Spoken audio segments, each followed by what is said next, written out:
the TV and see the slow motion, right? Because you can't see it, it's so fast. So now how does it all work? It's all data in the mind. And it is configured naturally, so you don't understand it. How does the human mind store data? How does the human mind analyze data? Is it random access or sequential? It's all random access. An enormous capacity can be built up. And how the data is tuned. Now what is genius? How did Ramanujan tell Hardy about the properties of a number he saw in a taxi? It just came instantaneously to him. Because why? The mind is churning data. The mind is working and he just got the answer. Why? Because he was configured in a particular way. But that again is data. Now, life sciences are going to change the way we live, because if you have a body organ, by putting stem cells, you can rejuvenate the body organ. Okay? You can replace a heart or a damaged heart. Now, I just got an idea from a startup who wants to help people who are paralyzed live a normal life by doing some particular intervention.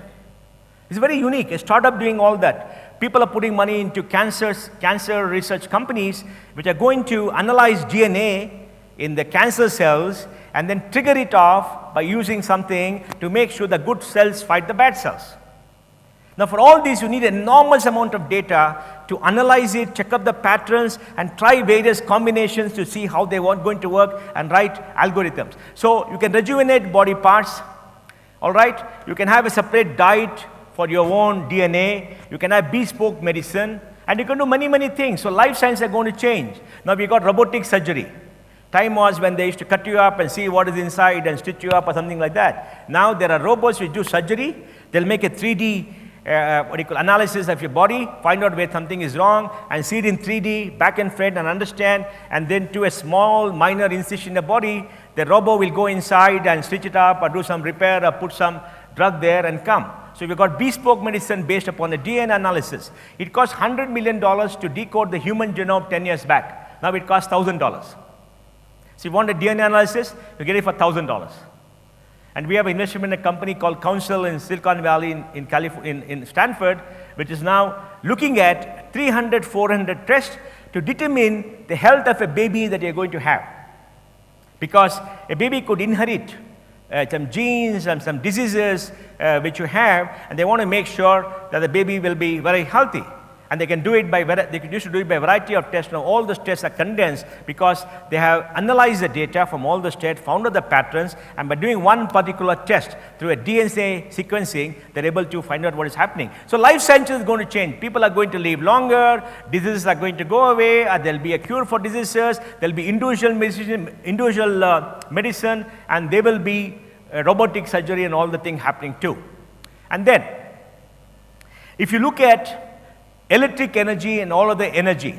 In Germany, the generation company and the transmission company for E.ON, which is the largest utility company in Germany, has been demerged because value is gone. The value is in solar energy and the value is in distribution. So people believe in the next 15, 20 years, 20-25% of the world's energy will be alternate energy.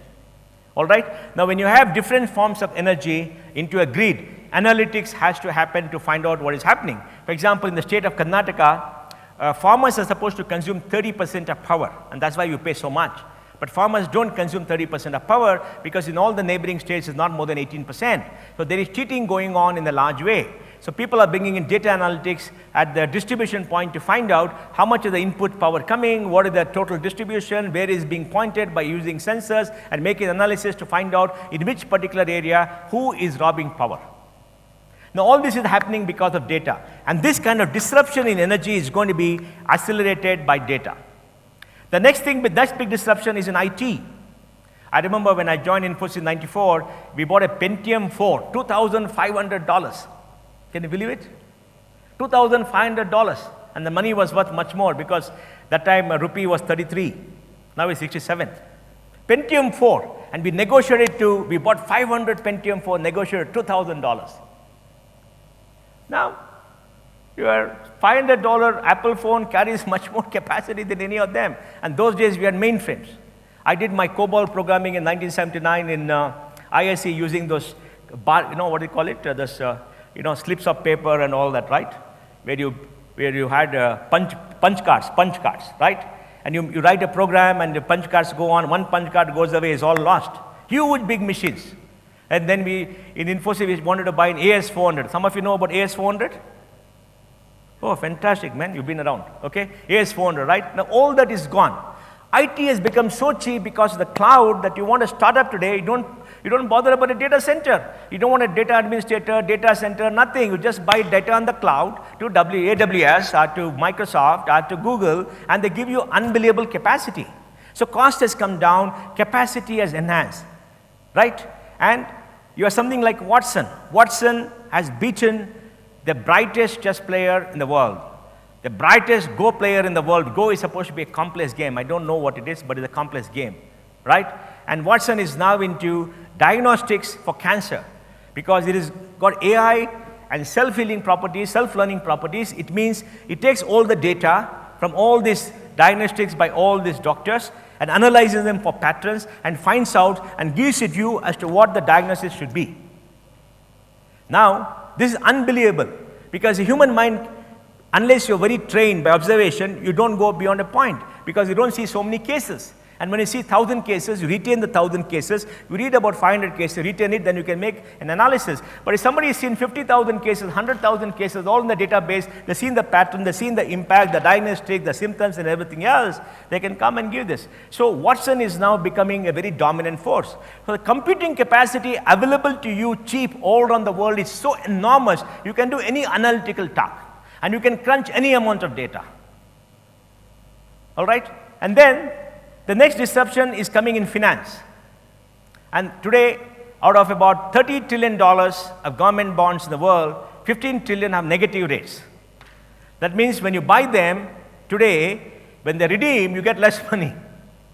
They all become negative because interest rates have fallen. And all central banks have created $10 trillion of surplus liquidity, and they believe that if they raise interest rates, the economies are going to stall. So the interest rates.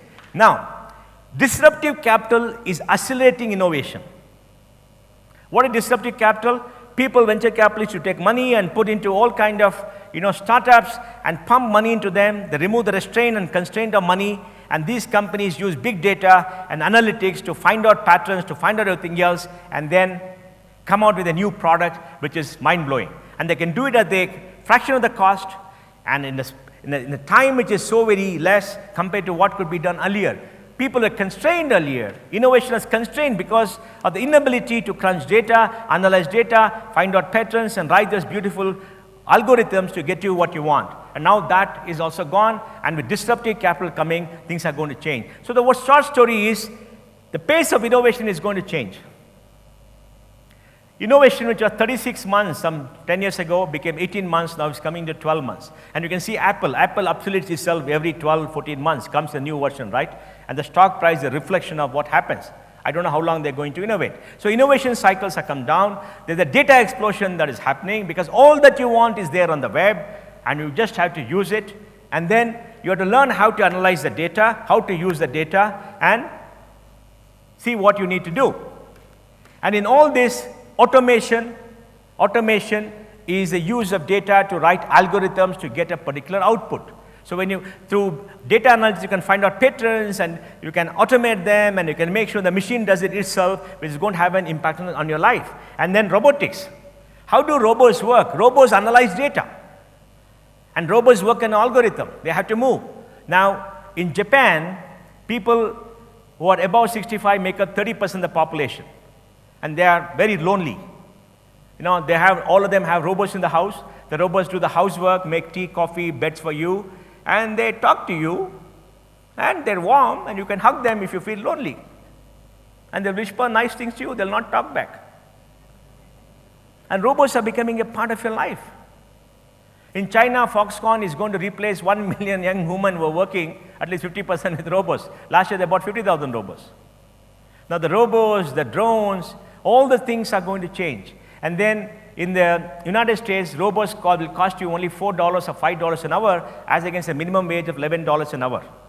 Now what is at the core of all this? At the core of all this is the explosion of data, is the use of data analytics to make predictive analysis. And once you make predictive analysis, you can find paired patterns. And once you find those patterns, you can predict what could happen, and you could understand and analyze and get ahead of the crowd. Because most things flow in a pattern all round. The seasons, the planets going round in the solar system, and all the stars going round in the cosmos, they all follow certain patterns. And they can be mimicked. But we need to understand the patterns, for which we need to understand, observe, find data, and then get it all together. Now, how is it going to impact all of you, and how is it going to make you better? This is my personal view, all right? Please remember, innovation is being built layer by layer by layer. As innovation is built layer by layer by layer, the inefficiency in the system, the asymmetry of availability of information, the asymmetry of effort gets over or gets nullified, and then you have something that works in many, many circumstances, in diverse circumstances, so it could work by itself, right? And when that happens, the effort that you're expending in doing all that disappears, because you could download an algorithm, or you could download something else and use it, and that could do the work of 10, 20, 30 people. And once you created this, you could spread it all around the world. So eliminates efforts, eliminates people. Right? And this is becoming better and better with artificial intelligence, because artificial intelligence, machines learn. The more stuff you put there, the more you learn. Right? There is a beautiful documentary on BBC called Algorithms. I think you should go and see that Algorithms. In Microsoft in Cambridge, they got a big screen where they have a set of movies, all over the place in a random sequence. So you go there and press a movie that you want, and it moves to the right. When it moves to the right, some movies move to the left, and the pattern is, by pressing one movie, you're showing what you like. And at the same time, because of showing what you like, what you dislike is also seen. And because 15, 20,000 people have gone and done this pattern, the predictive ability of the machine has been enhanced, because it's learning by itself, and because the algorithm has been created. So if you do 2 or 3, most of the movies there go into the right or the left, showing that these are the movies you like, because by doing one, they're able to predict what patterns you like and what you don't like, right? So it's positive and negative.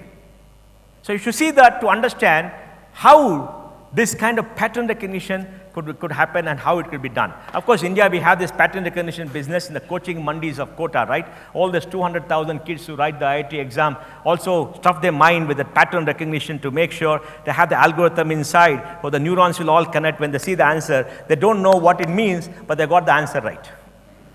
Okay, there is a dumb way of doing things. They don't learn, but they don't know what it is, but they got the answer right, because they know the pattern. Now, what should you do? My view is, most people should be trained on data, on using data, understanding data analytics, and using that for all your work. And most people who work in IT need to understand this. Most people who work in business need to understand this. In business, you take decisions. If you're the CEO, the CFO, or the divisional manager, or general manager, whatever, you take decisions. On what basis do you take decisions? You take decisions based upon the availability of data, you analyze the data, and you predict what could happen, and based on that, you have 2 or 3 options. Then you use the intuition to make decision. So data analytics is important for decision making, and we make hundreds of decisions every single day. Now, you want to go from place A to place B, right? In a place like Bangalore, place A to place B can be 3 hours or 1 hour, depending on the route you take, right? Now, through Google, you can analyze the data and find out which way to go, how to go, and you can find out which hour, at what time if you leave, what traffic will be there, and everything is done in a jiffy. All that happens, right? So all of us should learn how to use data for decision making, and you use analysis to give you insights, and you must use, have the ability to delve deep and develop algorithms which will help you analyze the data and come to a situation when you sit before your boss and he asks you a question. What is happening here? You know what he's going to speak, and before he completes the sentence, you give him the answer. I had a wonderful guy called Vinayak Pai, who used to work with me in finance. The only person I met who, when I begin a question, he understands, he runs and gets me the answer in 20 minutes. It's a fantastic way to work, because you're mentally aligned. It's almost like an algorithm. The mind is communicating on its own, right? And why is it important for all of us? It's important for all of us because there's great disruption. The age of robotics and AI has arrived, and things are going to change. And the world is going to belong to people at the top of the pyramid, which is going to be very small, who are in the heart of it, and the middle, where all of us existed because we had nice jobs, nice salaries, and we did a little bit of work once in a while, and we had something called work-life balance. Know what is work-life balance is? We all wear work-life balance, all the nicest parties and all that. That's going to shrink, and the bottom is going to expand as in America. Trump is come because the bottom, $11, $8, $9 is expanding, the middle class is shrinking, and the top is becoming richer. And this is going to accelerate because now you can predict the movement of markets. I'll just end by quoting another example. The stock market is the best indicator of what is happening. In the stock market now, you do high-frequency trading. You know, it's beautiful. There's an index, and you have a future and options on the index. And the index is configured every maybe a minute. And the index is a basket of 30, 50 stocks. The value keeps changing. So it is an algorithm that at particular points of time evaluate, and the index keeps on changing. Now you write an algorithm where you can do it faster. So you know what the index is going to be 5 seconds from now, and then you go short the market or buy the market, and people make a lot of money. Then the stock exchange came up with a better algorithm. And then they started putting machines right next to the trading terminal, because the trading takes place in a computer, huge mainframe, right, or a high-powered computer. So they put their own server there, the latency comes down, so the exchange of data is beautiful. And today 45% of trading on the NSE takes place because of high-frequency data, high-frequency trading. And it's all algorithm-based. And now if you're able to write an algorithm which can do much better than anybody else, you can make millions. So everywhere where markets are there, where exchange takes place, trade takes place, it is data, and the data in an algorithm is going to make a difference. And that's why I personally like and love Jigsaw, because I think Jigsaw is doing something which is extraordinary, creating the education, the collateral for data science, for data analytics, training a whole lot of people, taking them to a different sequence till they come to a very sophisticated level where they're able to understand. Because it's not easy. To do data analytics, you must have a mind which is curious, a mind which can analyze, and a mind which can work subconsciously. And that is something that, you have to train yourself to do it. And the training takes a lot of time. For example, when I see him, he's a collection of data. So you should have the ability to see something and understand the data behind it and do everything else. So I'll end here by saying I'm happy to be here and to talk to you and to exchange views with you. And if you have any questions about this, I'll be very happy to answer.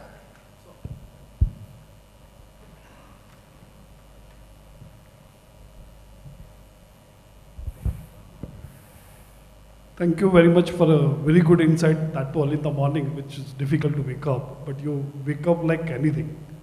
My question is associated with the Indian economy, aligned with socio-economic balance in India. By whatever you said, I'm just taking that reference. By automation in Uber, 1 lakh job will be curtailed, and they will be some way, somehow aligned in some other industry, or maybe doing something which is not good for the society.